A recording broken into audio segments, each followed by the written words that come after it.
উত্তরপ্রদেশে যদি কোনো মুসলমান রোজা না রাখে, সে লজ্জায় বাইরে হিন্দুদের হোটেলেও খেতে পায় না। গেলেই যদি তাকে চিনে, চা খেতে যায়, আবে कैसा মুসলমান है तुम রোজা নেই রাখে, তারা গালি দেয়। কিন্তু আমাদের দেশে পর্দা টাঙিয়ে খাওয়ায় হোটেলওয়ালারা, মুসলিম হোটেলরা। এই রমজান মাসে বেরোজগার দিকে যে সমস্ত মুসলিম হোটেলওয়ালারা হোটেল চালু রেখে খাওয়াবে, আমি বলছি তাদের ইনকামের মধ্যে কখনো বরকত আসবে না।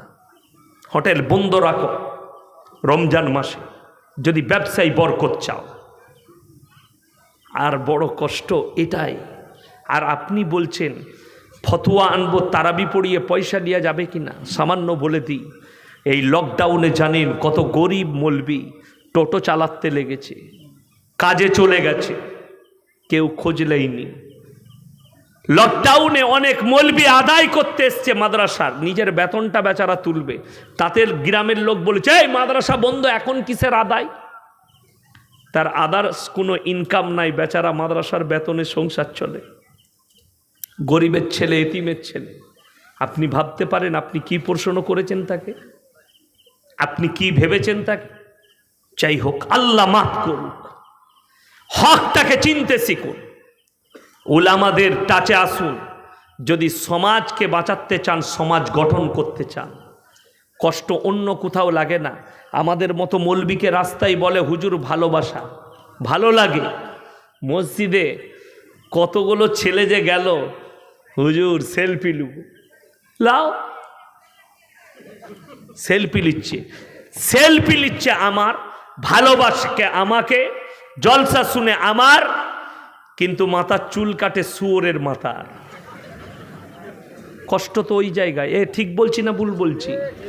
জামা প্যান্ট পরেছে হারাম খদ্দের মতো। তুমি যদি আমাকে মহব্বত করো, আমার মতো দাড়ি রাখার চেষ্টা করো, দাড়ি ছেড়ে দাও, আমাদের মতো টুপি লাগাও, আমাদের মতো পোশাক পরো, তবে তো মহব্বত, তবে তো ভালোবাসা। এই আমার দাড়ি নাই বলে, কি বুঝলেন, অনেকজন মনে মনে করে সালা দাড়ি কাটা মাল।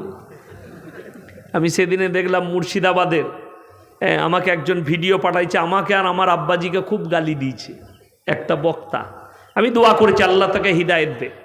তার নাম হচ্ছে মুফতি জুবের, মাথায় পাগড়ি পরে আছে, ঠিক মনে হচ্ছে কালারটা পাগড়ি শুনেলেন আজমিরের যে মিনারটা আছে ওই মিনারের কালার, ওই ডিজাইনেরই পাগড়ি। তো তার নাম হচ্ছে মুফতি জুবের। তো দেখলাম বলছে আরে ওই বর্ধমানের শওকত আলী ওয়াহাবি, ওয়াহাবি বক্তা, তারই এক বেটা দাড়ি হয়নি। হ্যাঁ, দাড়িটা কার ঠিকই আছে? দাড়ি তো আল্লাহর হাতে, আকৃতি আল্লাহর হাতে, ঠিক কিনা কথা বলে? হ্যাঁ, দাড়ি দেয়নি তো আমি কি করব? তো বিভিন্ন রকম আমাকেও ওয়াহাবি বলেছে, আরও গালি দিয়েছে কিয়াম সম্পর্কে। আমি কোথাও বলেছি কোনো জলসায়, আর আমি আবার বলে যাচ্ছি, আমাকে যদি ব্যক্তিগত কেউ জিজ্ঞেস করে কিয়াম করা কি, আমার কাছে কিয়াম করা হারাম। কার কাছে জায়েজ হতে পারে? আমার বাপের কাছেও জায়েজ হতে পারে, আমি জানি না, কিন্তু আমার কাছে হারাম। তুমি কি বলবে বলো? আহলে সুন্নাতুল জামাতের ভাইরা আহমদ রাজা খান বেরেলভিকে আলা হজরত বলে, এই আলা হজরত বলাটাও পাপ। আমরা আল্লাহ নবী সাল্লাল্লাহু আলাইহি সাল্লামকে কি বলি? হজরত মোহাম্মদ মুস্তফা সাল্লাল্লাহু আলাইহি সাল্লাম। তো তুমি তো আল্লাহর নবীর থেকে ওপরে করে দিলে আলা হজরত। আলা মানে ওপরে, তো নবীর থেকে ওপরে হয়ে গেল। বড় দুঃখের বিষয়, বেদনার বিষয় যে না বুঝে গণ্ড মূর্খ বলে ফেলে আলা হজরত। আলা হজরত বলা যাবে না। বলতে পারেন বড় আলেম আহমদ রাজা খান বেরেলভি, বলো, অসুবিধা নাই। এই বয়ানটা যদি কালকে শুনে পরশু থেকে শুনতে পাবেন, আরে একদম কাফের উটা, কি বলে এই গণ্ড মূর্খ মৌলবিগুলো, ইলম নাই। আমি কিন্তু বলবো না, আমি খালি দোয়া করি আল্লাহ তুমি এদেরকে হিদায়েত প্রাপ্ত কর, যারা সমাজকে গুমরাহ করছে। কেউ কি গালি দিয়া, এটা ইসলামের শরীয়ত সম্মত নয়। দাড়ি, প্রত্যেকটা যুবক হাত তুলে বলুন দাড়ি রাখবো, সকলে জোরে বলুন ইনশাআল্লাহ। দাড়ি কেউ কাটবেন না যুবকরা, বলে দিই। উলামাদের যে ধাঁচ, এটা নিয়ে এসো নিজেদের মধ্যে। আমাকে যারা ভালোবাসতে চাও সেই যুবকদিকে বলবো, কাল থেকে 5 ওয়াক্তের নামাজি হও, দাড়ি রাখো, আমাদের মতো পোশাক পরিচ্ছদ পরো, এই সেন্সটা তৈরি করো। পোশাক পরবে বেঈমান কাফেরের, চুল কাটবে বেঈমান কাফেরের, আর মহব্বত করবে আমাকে। এটা কখনো তোমার অন্তর জানে আল্লাহ যে তুমি কাকে ভালোবাসো। আমাকে যদি ওপরে ওপরে ভালোবাসো, তুমি ধরা পড়বে কবরে, তুমি ধরা পড়বে। হে যুবক, তুমি ধরা পড়বে, কবরে যাওয়ার পরে ফেরে পড়বে। যদি ওপর ছলনায় আমাদিকে ভালোবাসো, আর যারা আমার ফটো নাও তাদেরকেও বলবো ফটোগুলো ডিলিট করে দেবে। ফটো ডিলিট করবেন, আল্লাহর কাছে হিসেব লাগবে। তুমি তোমার হিসেব দিবে। আমি কারো ফটোর জন্য দায়ী হতে যাব না। আমি শুয়ে থাকি ফটো নিয়ে লাই, বসে থাকি ফটো নিয়ে লাই, এটার জন্য দায়ী তোমরা। ওই জন্য আমি বলি ভাই, ফটো তুলছো ডিলিট করে দাও, তুমি বুঝে করবে, আর পাপের দায়ী তুমি। মুসলমান ভাই, প্রত্যেকটা যুবককে বলবো, প্রত্যেকটা ভাইকে বলবো, সবাই হাত তুলে বলুন আমরা ইমানের ওপরে টিকবো। জোরে বলুন ইনশাআল্লাহ।